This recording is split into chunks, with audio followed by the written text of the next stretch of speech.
원달러 환율이 1,400원을 돌파했습니다. 이제 미국 트럼프 당선 이후 이제 원달러 환율이 계속 요동치는 겁니다. 일각에서는 1,600원을 넘을 수도 있다라고 얘기합니다.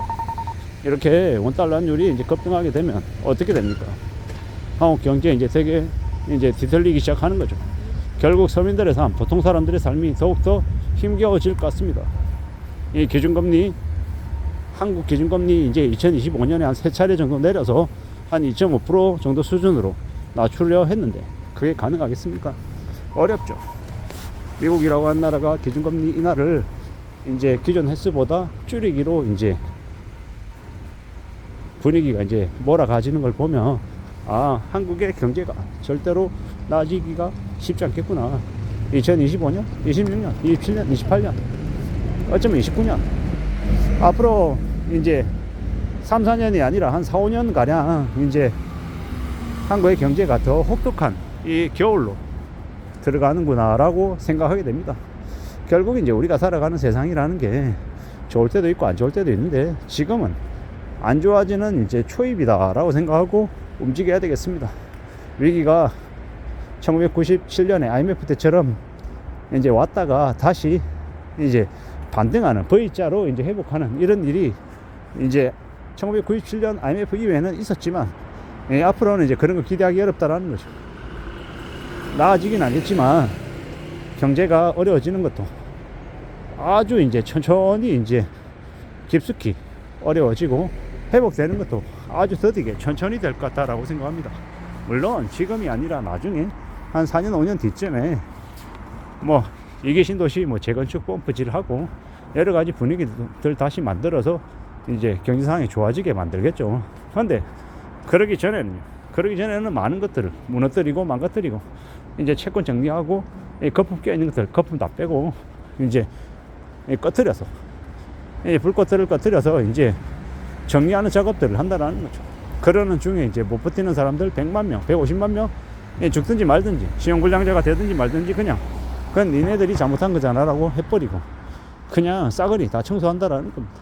그런 시기가 지금의 시기 이제 곧 시작한다라고 보면 맞을 것 같습니다. 앞으로 이제 더욱더 힘겨워지고 더 상황이 안 좋아지고 더 막막해지겠죠. 두려운 일들이 계속 벌어질 것 같습니다. 이 벌어질 일들은 시간이 좀 빠르냐 느리냐의 차이일 뿐 결국 일어나고 만다라는 겁니다. 이 경제 위기다, 상황이 되게 안 좋다 라고 했던 이야기들이 그냥 지나가진 않는다라는 거죠. 결국에는 이 어려움, 위기는 닥치는 것 같습니다. 우리가 생각한 것보다 조금 빨리 왔죠. 빨리 왔습니다. 코로나 팬데믹이라고 하는 과정을 거치면서 이 어려움들이, 경제 위기들이 좀 더뎌진 것 같습니다. 근데 결국은 이제 닥칠 수밖에 없다라는 것, 그리고 그걸 견디고 감내하고 극복하느냐 아니면 그 쓰나미에 쓸려가느냐가 이제 관건인 것 같습니다. 우리가 안전하게 살아가기 위해서, 삶을 지키기 위해서 지켜야 될 것들이 뭐겠습니까? 결국 뻔하고 당연한 모습들이 이제 더욱더 요구된다라고 봐야 됩니다.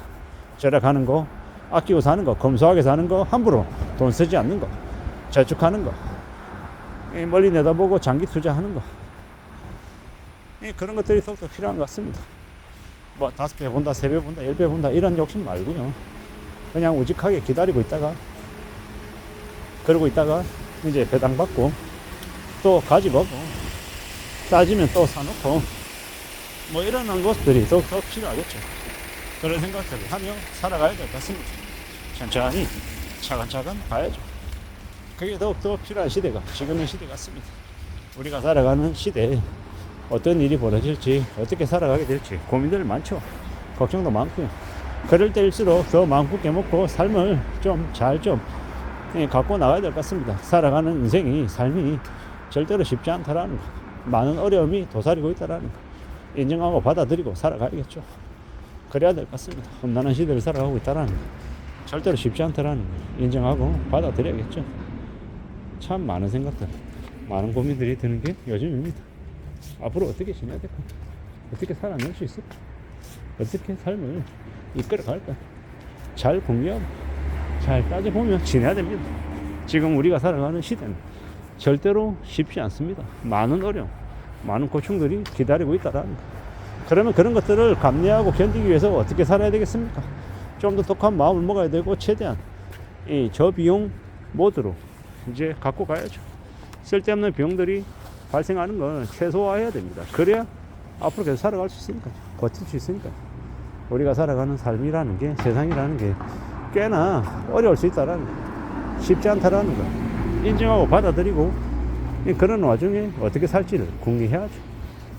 가만히 있으면서 뭔가를 이룰 거라고 생각하는 건 매우 위험한 행동입니다. 공짜를 바라는 거, 쉽게 뭔가를 가질 거라는 생각, 그 자체가 우리한테 독약이 될 수 있다라고 생각해야 됩니다.